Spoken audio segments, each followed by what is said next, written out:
Good morning, ladies and gentlemen, and welcome to this class. I'm Professor Crosby, in case you haven't figured that out yet. And this is going to be the first of 3 videos. In the first, or maybe just 2, I don't know exactly. In the first video, I will deal with a few administrative and general matters. And in the second video will be an overview of the study material. And the third will deal with questions from students and perhaps a bit of feedback from me on assignment 1 and 2, for those of you who need that. I want to start off by talking a little bit about the goals of the module.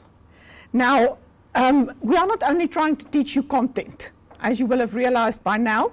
We are trying to work towards the goal of graduateness, of critical thinking, and of transformative constitutionalism.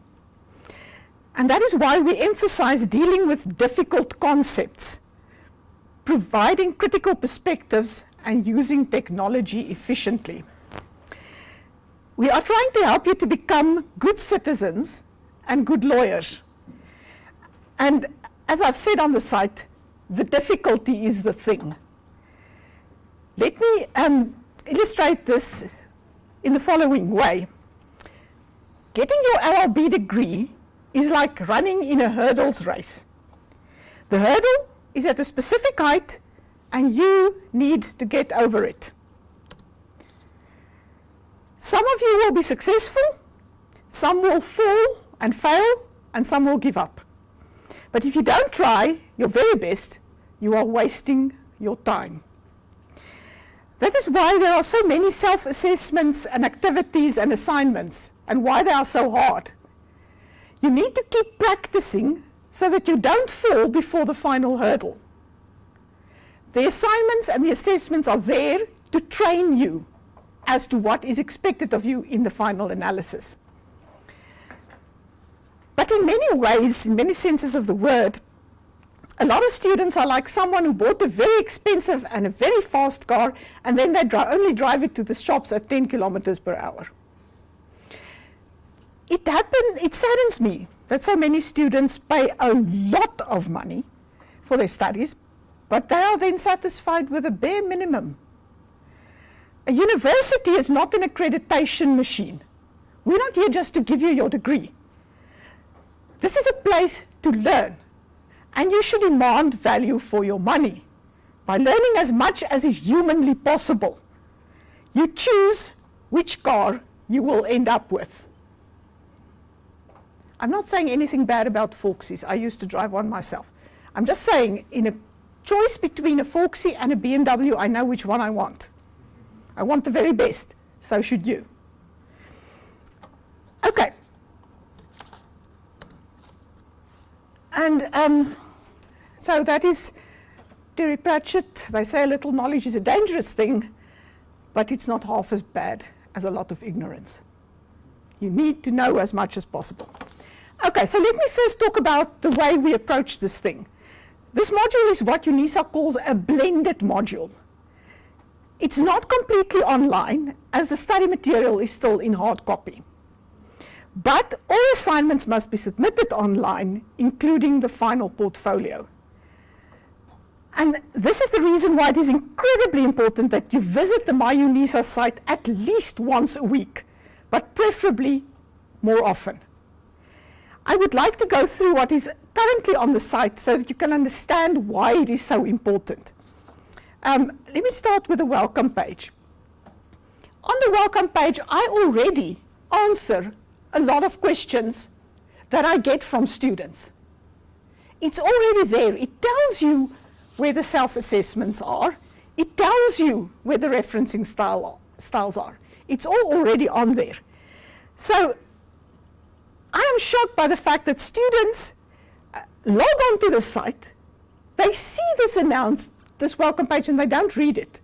And then they ask me questions that's on the very first page.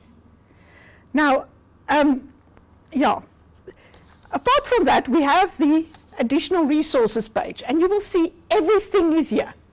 Academic honesty and referencing, the formal requirements, the prescribed reading, the rules of engagement, and the self-assessments.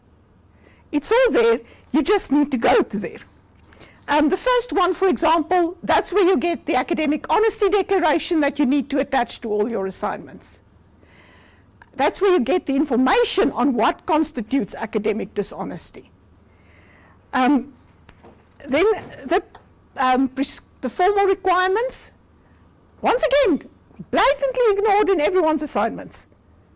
It has to be in a certain way. Arial, 12-point, justified, 1.5 spacing. It's all there. You need to see to it that your assignments is in that format. All your assignments, for every module in the whole School of Law. It's not just me. I'm not making these up. Yes, I know you think I do, but I don't. Then the prescribed reading, for everyone who asked me, where do I find this article by the Vos? There. Then the rules of engagement. Now the rules of engagement are particularly important as they explain what you need to have read, all the information on the site, before you contact me with a question that I've already answered. If you do that, you have to be warned, I have a black belt in sarcasm. And I do not hesitate to use it.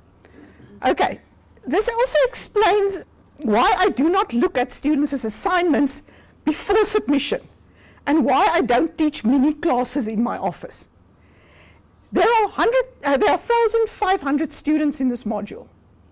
Now, let's say 2 students have the time and the money to come and sit in my office for 2 hours. Do you think that's fair? Because the rest of the class can't do that. I can't teach 1,500 separate classes in my office. So that's why I don't do that. It's also why I don't read your stuff before you submit it. It's impossible to handle. But also you're not in grade 2 anymore. The teacher doesn't have to check your stuff before you submit it. Have courage, have confidence in what you do and don't do. Just submit it. Nobody's going to check your contracts before you send them out once you're a lawyer. I'm training you to be grown-ups. Okay, and then also we have what is known as frequently asked questions. Literally, every question that I've got on the discussion forum has been from this. It's already here. Let me show you. There are questions like, how do I contact my lecturers? How do I submit the self-assessments? Can I get an extension? Short answer is no. The long answer is hell no. We can't give you an extension. It's all there, already answered. You know what, I think I've been teaching this for longer than most of you have been alive. I know what you want to ask me. It's there. Just go look at it. It's not that much to ask. Okay. So, once again, if you ask me one of these questions, expect full snark. I'm not holding back.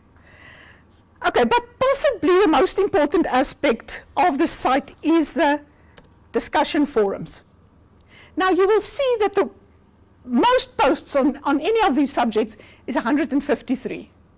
Where's the rest of the 1,500 students? Why aren't you taking part in the discussion? Why aren't you posting an opinion? See how that floats. Because all the students react as well to questions. And they ask other questions. And they tell you, no, you should have thought of this. No, that's not the direction we're going. Or, yes, this is a new idea. If you're not in it, you can't win it. You need to be part of the discussion forums but much more than you are already. There's jewels of information in there. Like someone explained how to indent a footnote. Because none of you do it. And then I mark it wrong. Okay. So, just to give you an overview, this is more or less how many students use the site. And you will see the 2 days before the assignment is due, there's a sudden spike of interest as people visit the site and download things, which they should have done a month ago. Because you cannot do these assignments in 2 days unless you work 24/7. It's not going to happen. It requires a lot of reading. especially for the last assignment. Okay, so I want to urge you to use this more to make sure that you get the information that you need. But apart from this, there are a number of ways in which you can contact me. I think you have all the contact details. You can contact me on email. You all have my email address. On my landline, although having said that, at times it just doesn't work at all. If I'm in the office and I see the light go on, I can pick it up, but it doesn't ring. So, yeah, sorry, I'm not in charge of phones. Or you can contact me on my cell phone. You know, you have my cell phone number? Yes? And you can contact me on SMS or WhatsApp as well. I'm there the whole time. I'm on the discussion forum twice a day. It's like having a real life lecturer the whole time. You just have to make use of it. Okay. Okay, so I really think what you do with this module is to a large extent in your hands. And as I put this thing up, I was thinking, oh, you probably don't know the song. If you can, look it up on YouTube. It's a song by Bing Crosby, or Would You Rather Be a Mule, where he sings about, would you like to swing on a star, carry moonbeams home in a jar, and be better off than you are, or would you rather be a mule? Okay, leaving that there. Okay, so that's the end of the first section, which is just a broad introduction as to what we're trying to do and how we're trying to go about it.